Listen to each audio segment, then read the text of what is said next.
एक सच्ची घटना सुनिए एक संत की।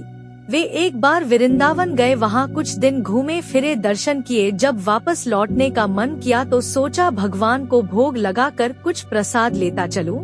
संत ने रामदाने के कुछ लड्डू दरीदे मंदिर गए, प्रसाद चढ़ाया और आश्रम में आकर सो गए। सुबह ट्रेन पकड़नी थी, अगले दिन ट्रेन से चले।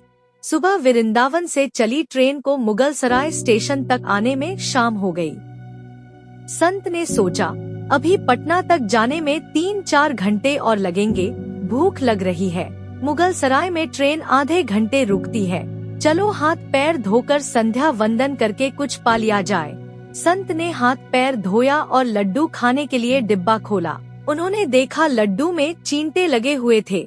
उन्होंने चींटों को हटाकर 1-2 लड्डू खा लिए, बाकी बचे लड्डू प्रसाद बांट दूंगा ये सोचकर छोड़ दिए। पर कहते हैं न संत हृदय नवनीत समाना। बेचारे को लड्डुओं से अधिक उन चींटों की चिंता सताने लगी। सोचने लगे ये चींटे वृंदावन से इस मिठाई के डिब्बे में आए हैं। बेचारे इतनी दूर तक ट्रेन में मुगलसराय तक आ गए, कितने भाग्यशाली थे। इनका जन्म वृंदावन में हुआ था। अब इतनी दूर से पता नहीं कितने दिन या कितने जन्म लग जाएंगे इनको वापस पहुंचने में। पता नहीं ब्रज की धूल इनको फिर कभी मिल भी पाएगी या नहीं।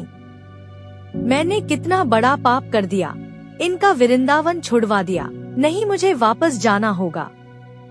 और संत ने उन चींटों को वापस उसी मिठाई के डिब्बे में सावधानी से रखा और वृंदावन की ट्रेन पकड़ ली। उसी मिठाई की दुकान के पास गए, डिब्बा धरती पर रखा और हाथ जोड़ लिए। मेरे भाग्य में नहीं कि तेरे ब्रज में रह सकूं, तो मुझे कोई अधिकार भी नहीं कि जिसके भाग्य में ब्रज की धूल लिखी है उसे दूर कर सकूं। दुकानदार ने देखा तो आया, महाराज चींटे लग गए तो कोई बात नहीं, आप दूसरी मिठाई तौलवा लो। संत ने कहा भैया मिठाई में कोई कमी नहीं थी, इन हाथों से पाप होते होते रह गया, उसी का प्रायश्चित कर रहा हूँ। दुकानदार ने जब सारी बात जानी तो उस संत के पैरों के पास बैठ गया, भावुक हो गया। इधर दुकानदार रो रहा था, उधर संत की आंखें गीली हो रही थी। बात भाव की है, बात उस निर्मल मन की है, बात ब्रज की है, बात मेरे वृंदावन की है, बात मेरे नटवर नागर और उनकी राधारानी की है, बात मेरे कृष्ण की राजधानी की है। बूझो तो बहुत कुछ है, नहीं तो बस पागलपन है, बस एक कहानी। घर से जब भी बाहर जाए तो घर में विराजमान अपने प्रभु से जरूर मिलकर जाएं। और जब लौट कर आए तो उनसे जरूर मिले, क्योंकि उनको भी आपके घर लौटने का इंतजार रहता है। घर में यह नियम बनाइए कि जब भी आप घर से बाहर निकले तो घर में मंदिर के पास 2 घड़ी खड़े रहकर कहें, प्रभु चलिए, आपको साथ में रहना है।